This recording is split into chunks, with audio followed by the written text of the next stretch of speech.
This is the subject of compiling Bayesian networks into arithmetic circuits. You can view it as a continuation of the discussion on exact inference, but then it also takes us or borders on learning as well, because as you'll see, these circuits may not only be compiled from models, but they can also be learned from data. So let me give you the big picture first, because this is somewhat different from what we've seen before, and at first sight it looks perhaps strange. So let me give you the high level picture first before we go into details. So what's going to happen is we're going to look at a Bayesian network, or more generally probabilistic graphical model, and interpret it as what we will call a polynomial. It's something like this. A polynomial that have two types of variables, what we call the lambdas and what we call the thetas. We'll explain what these mean. And the idea is, if I have this form that corresponds to the Bayesian network, or more generally a probabilistic graphical model, then I don't actually need it anymore. It has all of the information I need. It's a very interesting creature, as you'll see now, and has interesting semantics. You will realize, for example, that if you take this polynomial and take the partial derivatives with respect to the lambdas and thetas, you get all kind of interesting informations, all kind of probabilistic answers to probabilistic queries. The one thing about this polynomial, though, is that even though it has a very nice and clear semantics and tells us how we get information out of it, as defined, it will be exponentially sized. So it is of semantical interest, but is not useful computationally. We can't work with it directly. So what we'll do, though, is compile it into, or factor it into, an arithmetic circuit that looks like this. This guy is just, as you know, it's a circuit with multipliers and adders. Here are the input variables, but this guy represents that. It's just another way of representing that more compactly. And it's this creature that then we will use to do inference, right? So we will tell you what that is, which comes from a Bayesian network. And then we'll talk about how can you represent it compactly in this particular form. And then, as I said, the end result is that this now will be the subject of your computation. Your inference algorithm will be a circuit, as you will see, with a very simple piece of code that does two passes on the circuit to give you answers to probabilistic queries. It's a very interesting and elegant approach. Now, why would you do that as opposed to the things that we've done before? So there are a few things that you get out of this. One of them is this approach allows you to naturally exploit what we call functional constraints and context-specific independence. So I'm going to explain these in some detail next, because this is significant. But think of these as properties of the probabilistic graphical models that follow from the parameters. That is, if I just show you the structure, you won't see this. You have to look into the CPTs and the numbers to see if indeed there are functional constraints and context-specific independence. And the point is, if you have some of these properties and the extent of them, inference can be easier, right? Beyond what could be predicted by simply looking at the structure of the Bayesian network. Again, we'll have a few slides just on this subject next, because that's a big deal. And of course, as you can see, number two is real-time inference. With the way we're going to do this, we're going to reduce inference to a matter of evaluating circuits.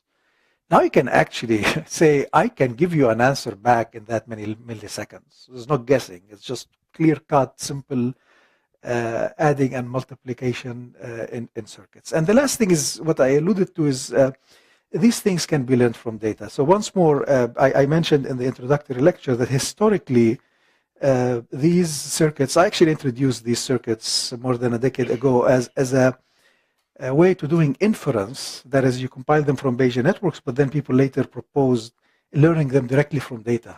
They're also studied under the name of some product networks. We'll talk more about that in the second part, which is next week. The first thing I want to do is explain this point of functional constraints and context-specific independence, which together are sometimes called local structure of a Bayesian network. Local structure as opposed to global structure. You guys know already about global structure. Global structure is the topology of the Bayesian network, which is captured by tree width. That tells us of how connected it is, how close to a tree, and so on. The local structure refers now to the properties of the parameters. And people have identified two particular properties of parameters that can be useful computationally. One of them is, as I said, functional constraints. So what does that mean? Here we have a node S. It has three parents, A, B, E. And this is the CPT, right? So they're all binary, A, B, E, and you can see A prime, and so on. And this is the conditional on S given these parents. Now, functional constraints are basically zeros. When you have these zeros, says this is impossible. That is, when A is false and B is true and E is true, it's impossible for S to be true, right? So this is a logical constraint. Call them functional constraints. The other type is context-specific independence. So what is context-specific independence? If you look carefully here on this CPT, look at the first two rows. What does the first row says? It says if A is true and B is true and C is true, what is the probability of S? 95, correct? Now look at the second row.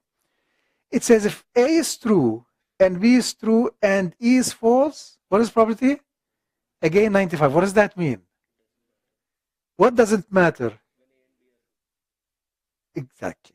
When A is true and B is true, under that specific variable settings, E does not matter. However, it does matter under other values of A and B. That's the context-specific independence. It is a kind of independence that depends on the values of variables. You cannot capture that graphically. If I just show you the topology of the Bayesian network, you cannot infer this kind of independence. You have to look into the numbers. Now, what are the implications of this? The implications of this: any algorithm that does not consider the parameters and their values when it's doing its work is going to be somewhat suboptimal. It's missing opportunities. We know the extent to which independence can help us computationally, and these are types of independence that would not be exploited by what we call structure-based algorithms, algorithms that do not look into the numbers. By the way, this observation, I think, was around mid-90s, where the definition or the notion of context-specific independence was identified. And at that time, it was actually mentioned that this could be a valuable tool for computation, that if exploited, it can improve our ability to compute more efficiently. The first approach that really was able to do that, which is the one we're talking about today, came, what is it? The first results almost 20 years after that, 15 to 20 years after that. It was very hard to exploit this, right? You'd see now with what we'll discuss how you can do it extremely nicely and naturally. And let me just one last time on this subject show you one more concrete example. I really want you to imagine it. And before I show you this example, I just want to stress this because, believe it or not, this observation is not as commonly understood within certain communities, at least. So there is this perception about exact inference that it must be exponential in tree width. So we know for the algorithm we looked at, like the joint tree and variable elimination and so on, that they are exponential in the tree width and linear in the number of variables. So as you go this way, they become, the bound actually gets worse. The way we describe these algorithms, this is not just a bound, that's the actual complexity. These things will end up being exponential in tree width. So there is a perception out there that if the tree width is small, then exact inference is efficient, but if the tree width is high enough, then exact inference is not feasible and you must go to approximate inference. That is not true. And you'll see it today. I'll show you experimental results. This is true only if you do not exploit local structure, right? And part of the reason you'll see with this discrepancy of what is technically true and what is perceived is, as you see, some of the techniques that takes you to exploit this notion of context-specific independence are actually logical techniques that not many people know about them who operate on these models. All right, so I promise you I want to do one more example on context-specific independence before we move on. Here's A, B, and C. They're binary. And let's assume in this case that C happens to be an OR, right? Just an OR gate of A and B. So once more to visualize it, look what happens here. If I tell you that A is 1, that is true, then we already know that the output of the gate is 1. And what happens now? C no longer depends on B, right? So look at the topology. But if I tell you it is 0, then that's a different story, right? It's still dependent on B. In fact, C in this case equals B. So if you look at it, look what happens. Under A equals 1, this is the network topology. But under A equals 0, this is the network topology, right? So it is specific to that particular value. And that's basically what's going on with context-specific independence. Once more, it is a notion of independence that's specific to variable values and therefore cannot be captured using the language of graphs, which are basically not do not have the granularity to capture variable values. All right, so let me just show you one more thing before we start explaining to you how this approach works. This is from what, 10 years ago now. One of the inference competitions in the UAI conference, one of the main conferences for reasoning under uncertainty. It is the Uncertainty in AI conference. And this is about exact inference. There was a suite of about 250 networks that were used here. And what this basically shows is, you go this way, the number of networks handled, and these graphs show you basically the performance of different solvers. So actually almost all of these, Huygen and Smile, these are all jointly algorithm. ACE is our system based on arithmetic circuits that I'll show you later. It was developed by one of our graduate students, Mark Shavira, for his PhD. And look what happens here. All of these guys die at some point. They can only solve up to a certain point. Only ACE actually finished the whole suite. And these networks, on average, the tree width as measured was around 50. But some of these networks had tree width in the hundreds, right? And they were solved exactly using what you'll see next. Let me also say that these particular networks, because we're not going to speak about this subject here, but it's discussed in some of other graduate courses. These networks that were used from this particular suite were actually generated automatically from higher level representations. This is one example of these higher level representation systems called Primula. Just quickly to give you the idea, this is the example we looked at, right? The homes and the neighbors and the alarms, except that it's talking not at the individual level, at the neighborhood level, right? So suppose you have a neighborhood and you have many individuals, so you have many instances of this network applies to John and their house, or to Mary and her house, and so on. Instead of going and manually constructing these for every individual, there are representations there that allow you to quantify it. So for all individuals of the community, the following is true, as is shown in this fragment here. And then what this system would do would go and spit out an instantiated version. Look what's happening here. So burglary for Holmes, right? There was no Holmes here. There was a quantification for all V, and then this is generated. They end up being a lot hairier and so on. So anyways, you need to be aware of this, these kind of representations. Again, they're called the relational probabilistic models. And you can think of them as more declarative representations of Bayesian networks. All right, let's get started now. We have had enough motivation. And what I'm going to show you next is, what is this guy? What is this polynomial? And you'll see how intuitive it is.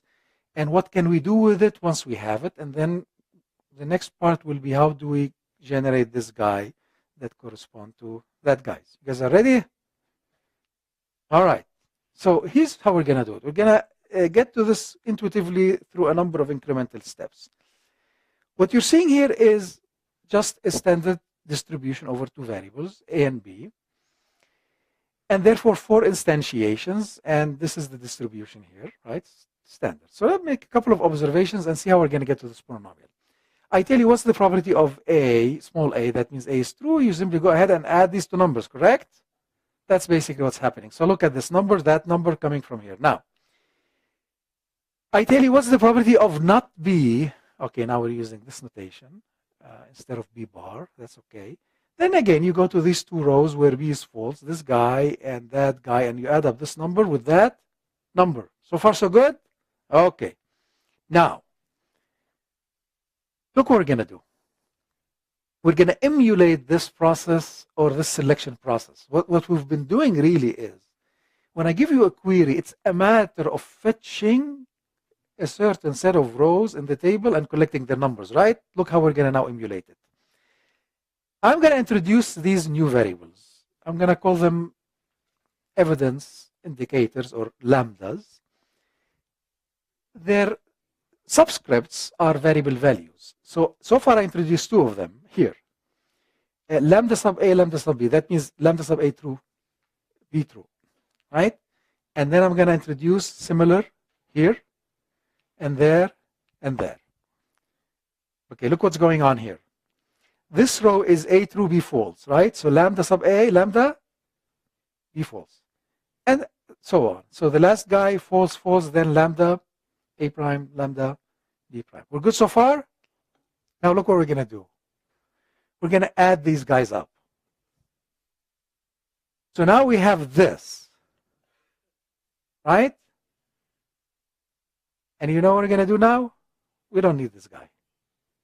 The claim is if I have this, I've already captured the distribution, and that's all I need. Now, this, look, it gets a little bit interesting in a little bit of what else you can do with this. So first of all, this is now our first version of the polynomial, and it is a function of 4 indicator variables in this particular case. If I have n variables, they're all binary, then I'll have 2 n indicators, right? So this would be a function of that many indicators. And the point is, I want actually a circuit representation of that. So this is what we got from the table, and we're going to represent it in that particular way. We're good so far? Okay, now let's see how we're going to use it. So I made a claim that if you have this guy, then you don't need the distribution. Now, if you look at it visually, it's obvious, but it's a little bit more interesting in the following sense. Let's use it to compute probabilities, right? Let's use it to compute probabilities. And I'm going to work on the circuit, not on the polynomial. It doesn't matter. It's the same, but let's do this because that's what's going to happen eventually in practice. This is your now circuit representation of the distribution. And then I come and tell you what is the probability that A is true and B is true. What do? Right. So what we're going to do is we're going to set these indicators to 0 and 1, depending on whether they are compatible with the evidence or not. So in this particular case, this guy is not compatible with the evidence. This is 0. This guy is 0, 1, and 1. And indeed, if you do that, you evaluate the circuit, you get a 0.03, which is the probability of that particular instantiation. Now, that corresponds to a single row in the probability distribution. Let's try another one. And this one is A is true, B is false. So tell me, in this case, we get a 0. This case, 1, 0, and 1. And if you actually do that and evaluate this, what do you get? 0.27. Okay, now, these were both full variable instantiations. Now we're going to have a partial evidence. I don't know anything about B. I just know that A is true. What are we going to do in this case? This guy is 0. This guy is 1. This guy is 1. And this guy is 1. And if I actually do this, I evaluate, I get 30%. In this case, if you think about it visually, I've added 2 rows of the table. It's taken care of. Okay, now you're experts on evaluating circuits. What happens when the evidence is true? All of these guys end up being 1s. You evaluate this, you get a 1, you're adding up the table. So this is the way I introduced this originally where the values of lambdas are either 0 or 1 depending on hard evidence. But you actually can probably see that you can also use this to do soft evidence. You can inject real values for lambdas. If you do it carefully, you can actually emulate soft evidence. And people have done this actually later in the second incarnation of these circuits. Okay, now, as far as notation, look what's going on here. We have looked at this as a polynomial over indicator variables. That's how it looked. We will sometimes write this, right? So, okay, I need to calibrate again. So this is the standard notation. There is a polynomial over these indicator variables, and that's the polynomial. When I tell you what is the probability of A and not B, then what we're doing is evaluating that polynomial by setting these lambdas to zeros and ones. So this is, sometimes we write it like this, and we get this.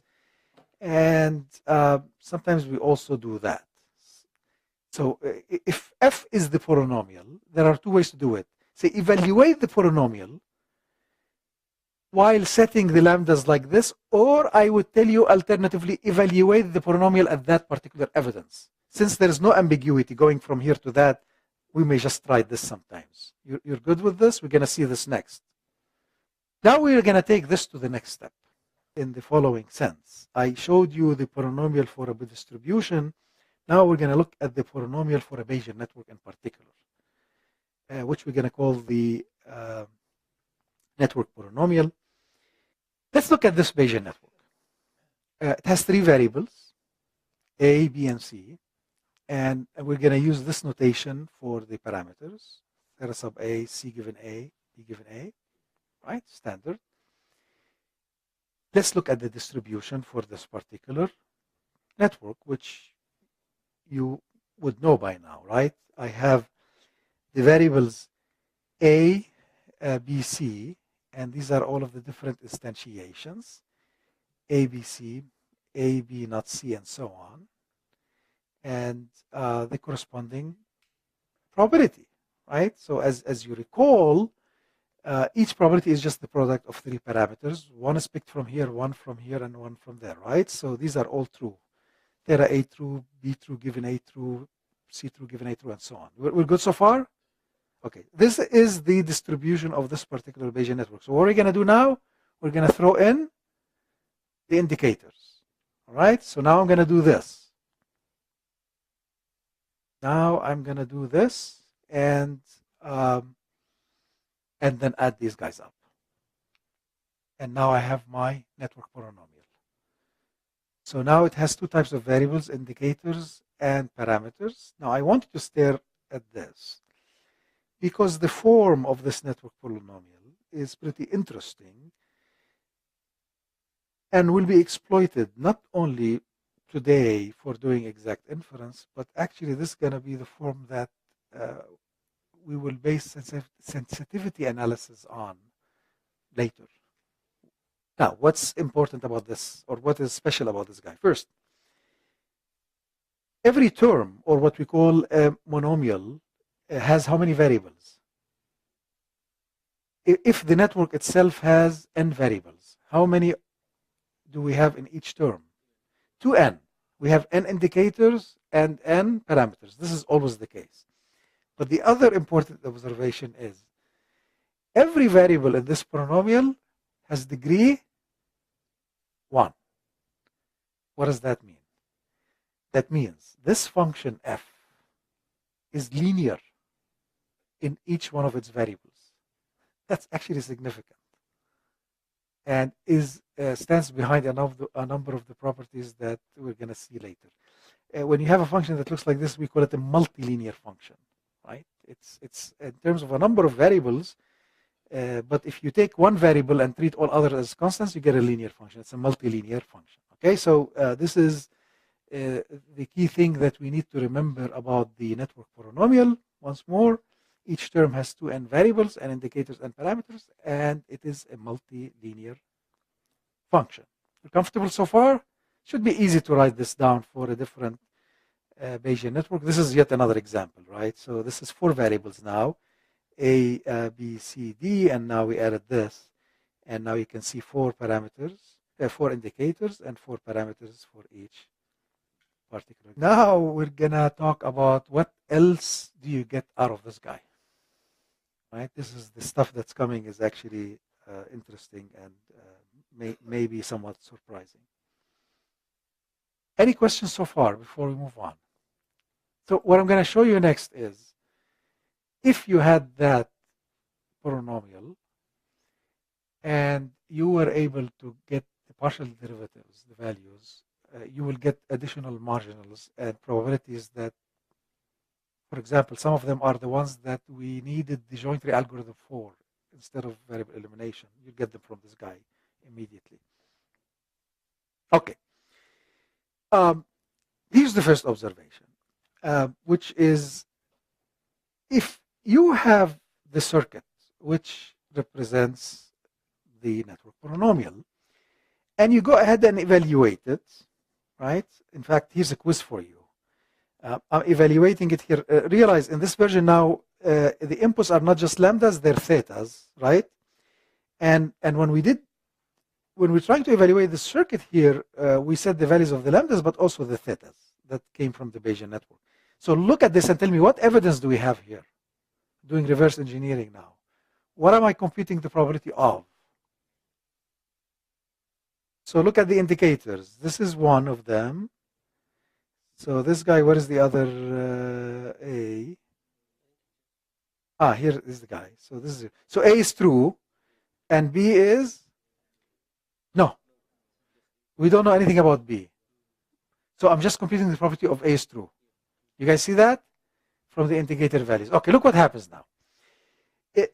Two things gonna happen. First, I'm gonna evaluate it. You all know how to do this. And then I got a 0.3. That's probability of A is true. Now, I'm gonna show you now a second pass downward. So we did a pass upward. We computed the value of the circuit. I'm gonna now do a second pass downwards, and then I'll explain what that means. These are the green numbers.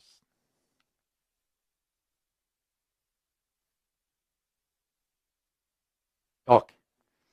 The numbers, the green numbers started at the top with 1 and propagated down, and eventually they ended up being these. These are not green, these are yellow in boxes, but they are a continuation of the green computation, the downward pass. What did we do here? We computed what we call the partial derivatives. What does that mean? It's a circuit, right? You can think of it as a function. This is the output or the value of the function, and this is one of its variables, correct? It's meaningful to say, what is the probability or what's the partial derivative of the output with respect to this guy? That means if you keep all of these guys fixed at their current values, and you start wiggling this guy, how does that impact the changes here? That's the partial derivative, right? One happens to be that. You look at this guy here, the partial derivative with respect to lambda given beta. Again, if I keep all of the other inputs fixed and I only wiggle this guy, what happens to that guy? What's the partial derivative of this guy? That's what we computed. Right? That's standard notion of partial derivatives. What it will show you next is how all of these partial derivatives have meanings and they present the result of computations. That's why we care.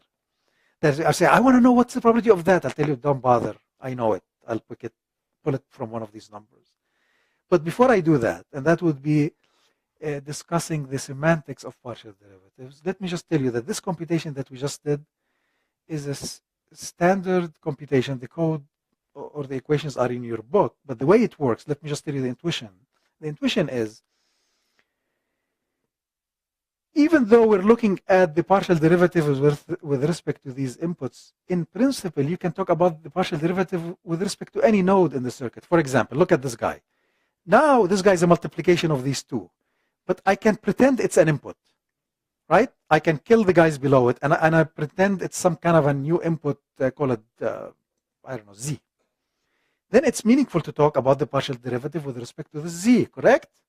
So what's the derivative of the output with respect to Z? that happens to be the 0.3.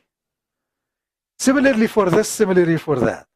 With this interpretation, you can see that the partial derivative here is 1. Any change I make here immediately gets reflected there. And the way this algorithm works, it starts at the top, compute the partial derivative with respect to this guy, and then start doing the partial derivatives with respect to the children. It's just a simple equation from differential calculus that's being applied here. And that's how this algorithm works. It computes the partial derivatives at this, propagate them to the next level, propagate them to the following level, and keep going down until you hit that. You can do this basically in linear time backward. All right? It's a simple algorithm. It's in your book. But once more, let's visualize it. The way you do inference with these circuits, I'm going to repeat it because that's going to be your inference engine. A circuit and a piece of code that evaluates it like this, and another piece of code that differentiates it by propagating numbers backwards or downwards to get these derivatives. Are we okay with this? How many of you know back propagation in neural networks? It's the same algorithm. That's what back propagation does. Computes partial derivatives of a circuit. It's the same algorithm. We're doing back propagation on these circuits to compute derivatives. Good?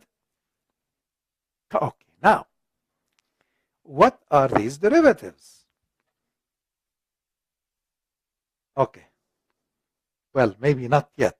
Let me make one more observation on this because we're going to come back to it later. In your book, not only is there a code to do this back propagation or this derivatives, there are actually 3 variations on that. If you look at this one here, you would expect, oh, to implement this, I need to store 2 numbers per node in the circuit, right? One for the first pass, one for the second pass. Okay, you can do that. Actually, you can do more clever things, right? For example, there is a method that says, no, I don't want to store anything with at multipliers. I just need to store 2 numbers at adders, and I can still do it. Another guy says, no, I will only store 1 number at each node, whether multiplication or addition, and I can still do it, and so on. So there's 3 variations on how much storage you use and what assumptions you make. The reason I'm calling the method A, B, C, later we're going to link them to something. You'll be surprised. Right? It's coming later. It's a detail here. It's just that there are methods to do that. Okay, now let's look at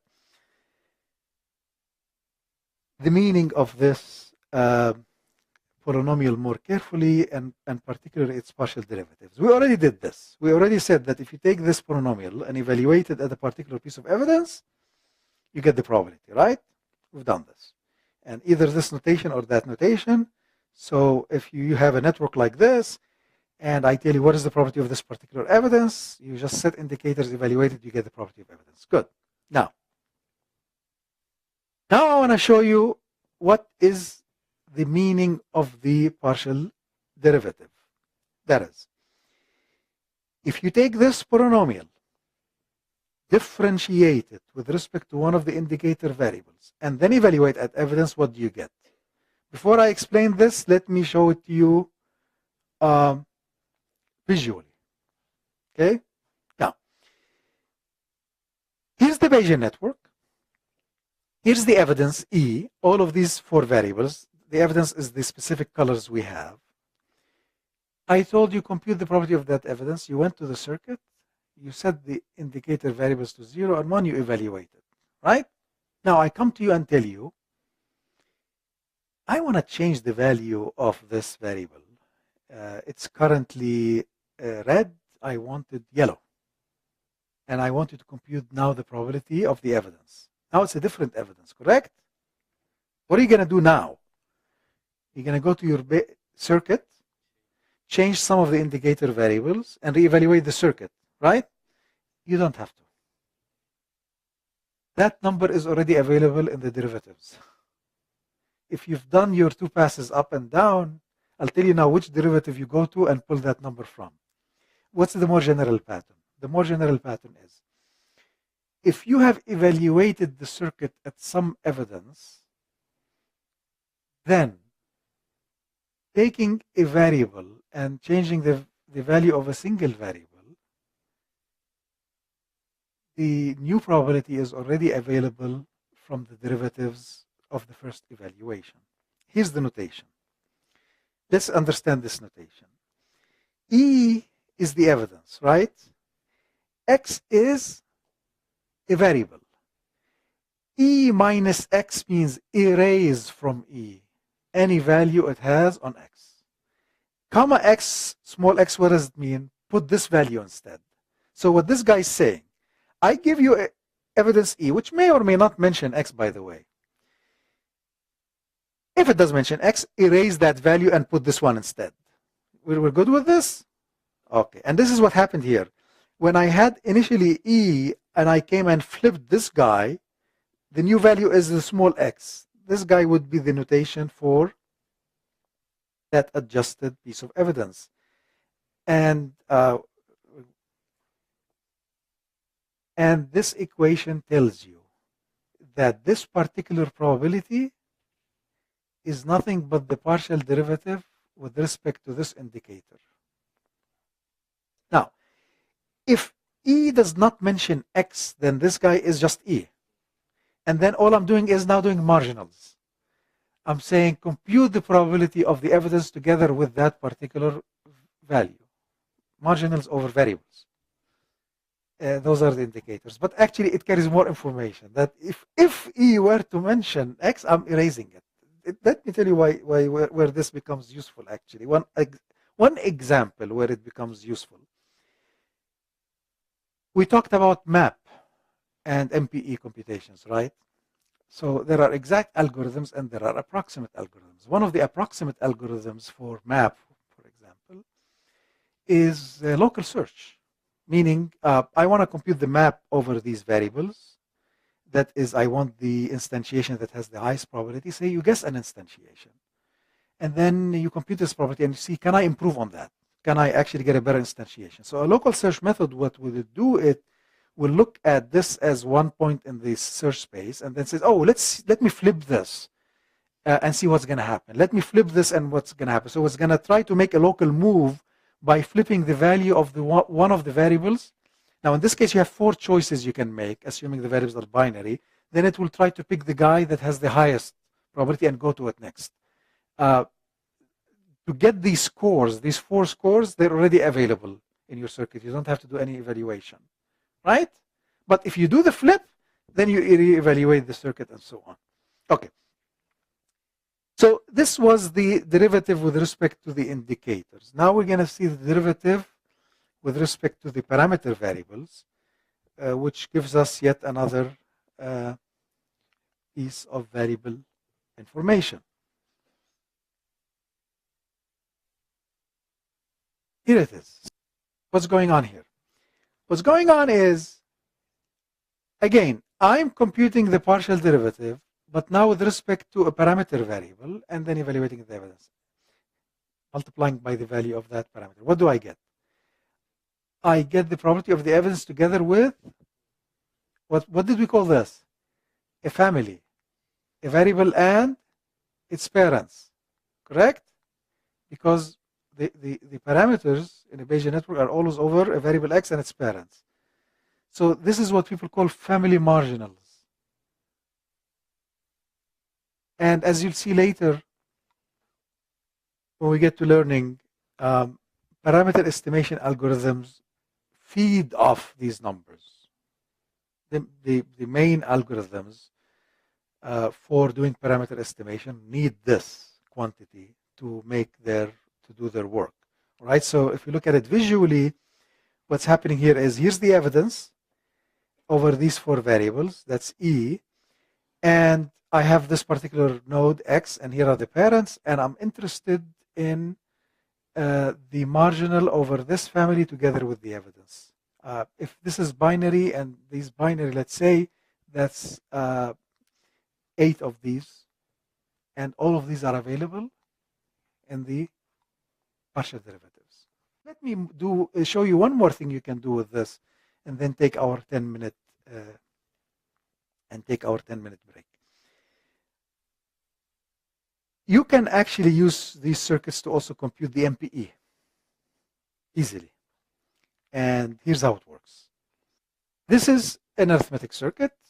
In this case, we used a little bit of a different notation. So instead of saying lambda sub A, lambda sub not A, we just put the A directly and the not A directly. But understand this as lambda sub A, lambda not A. Sometimes we do this when we have binary variables. Anyway, so similarly for B. Okay, but the other guys are the parameters, you know that.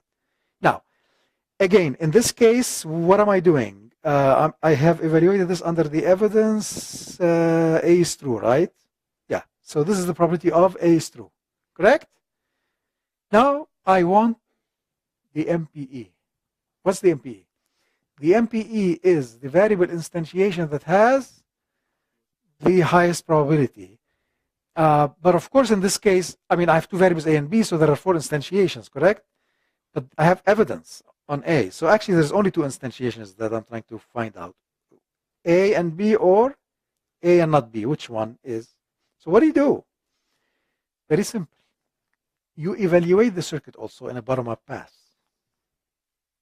But instead of adding, when you have an adder, instead of doing additions, what do? You do maximization.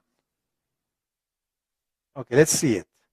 So you construct another circuit, which sometimes we call the maximizer circuit, where you replace the addition nodes by maximization nodes. And now I did actually this evaluation, and I did the maximization, and I got this. This is not guaranteed to be the probability of the MPE. This is not telling you what the MPE is. It's telling you the MPE that's compatible with A is true. That is whether A and B or A and not B. Whatever that is, that probability is 0.27. But now you tell me, but I don't want just the probability of the MPE. I want the MPE. Tell me which is the instantiation that has the highest probability. You want to guess how we can get this? We just do backward pass. And so if you're here, where do you go? You go to the child that led to this value. It's this guy. So when you're at a maximizer node, you choose one of the children only, the one that has the highest value. When you're at a multiplication node, you choose both children. So if you do this, look what you get. You get this guy, which we call a sub-circuit. How did we get it? Once more, here we chose the child that has the highest value, which matches this. For the multiplier, we chose both of them. Same multiplier, both of them. Now at this maximizer, which one of these children do we choose? This guy, because it has the highest value, and these two guys. This sub-circuit, if you look at it, what does it say?